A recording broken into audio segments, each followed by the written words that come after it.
Is the EV, the electric vehicle industry, crashing? Should you even buy an electric car? Should you sell all your shares in EV companies like Tesla? At least this is the narrative the news gods are painting these days, aren't they? But what is the truth to it? What if I tell you that they are getting some fundamentals wrong about this topic? Let's talk about the automotive, particularly the EV industry today.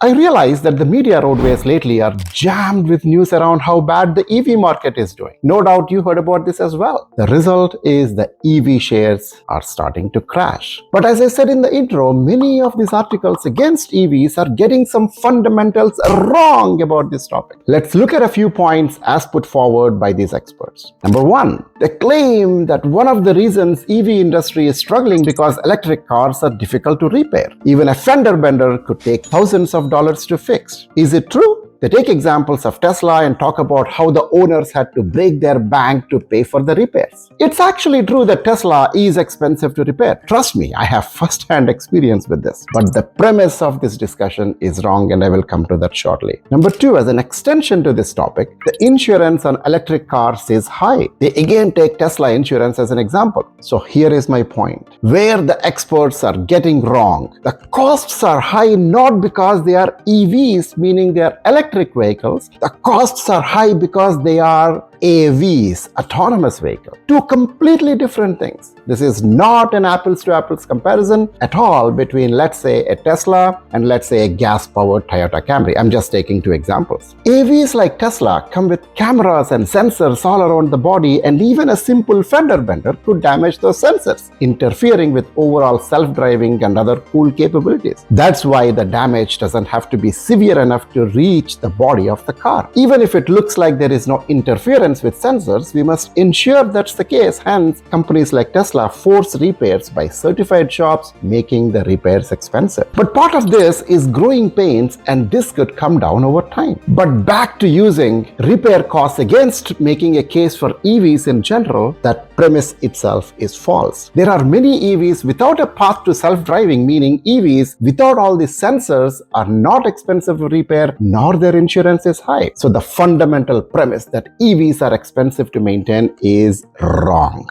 Again, there are EVs priced under $20,000 with normal insurance costs. Here is the price list of various EVs as published by Inside EVs in February 2024, where you can see there is a huge range of EV pricing. But the fact though, many EVs are packing AV capabilities inside of them, meaning they are coming at least with a path to self-driving. If we are transforming the way a car fundamentally works by taking away its engine and making it run through a motor, essentially making it a large battery-operated toy car that runs on real roads, why not make it futuristic and make it autonomous? What it means is the consumers are paying a premium on insurance and any repair costs because of this very reason. So they don't just own an electric car, but they own a futuristic car that has the potential to make money in other ways, which we shall discuss shortly. So maybe we should be comparing AVs to some of the luxury cars. The issue I have is everyone making cases against EVs are picking some from the bottom spectrum here. As you can see in this price list, those happen to be AVs as well. So in my opinion, the biggest challenge the EV industry is facing is the AV problem. Again, EV industry has an AV problem. Every EV manufacturer is now forced to make their cars AV capable as well because, number one, consumers often confuse an EV to an AV, expecting some kind of self-driving capabilities, hence the manufacturers must follow this trend. And number two, the peer pressure plays into this as well. To be crystal clear, a self-driving car does not have to be electric. A traditional combustion engine car can be made autonomous, but the general sentiment is that we are moving away from gasoline, hence it doesn't make sense for automakers to invest on it, leading us to believe that AV is synonymous to EV, but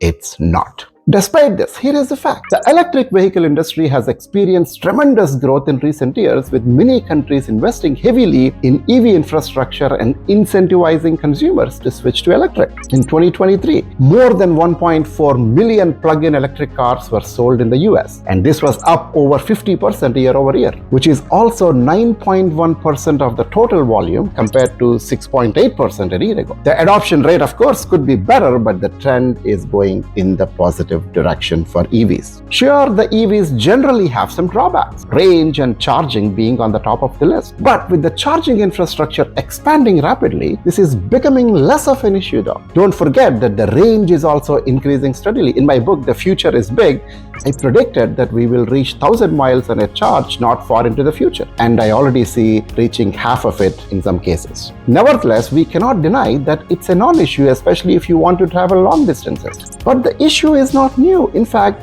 the problem is becoming less severe every day. But why all the negative press now? One possibility could be a coordinated effort to undermine EVs. It's just a possibility. I have no facts to claim this, hence let us not speculate. But generally, the EV market is under enormous financial pressure. It has become so popular, the competition has becoming very steep, forcing major price cuts. The economy, through high interest rates, is significantly impacting affordability, making it difficult for people to buy cars in general, and EVs are no exception, especially because the higher end ones tend to be a bit more expensive compared to the normal cars because, again, they combine AV capabilities with EV capabilities. Tesla, for example, had to cut 10% of its workforce recently to withstand financial pressures. It's also making it difficult for manufacturers to invest on this new tech and turn into profits, especially if they have a well-oiled machine in place to build those well-oiled machines, I mean the combustion engine. Are these struggles permanent? In my opinion,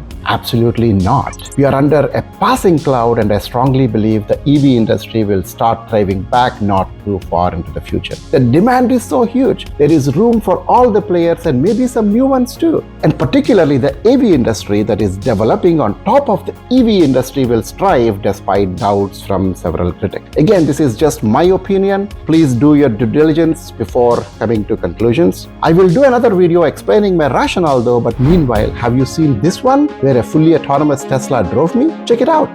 Bye from this video, but I will see you on the other one.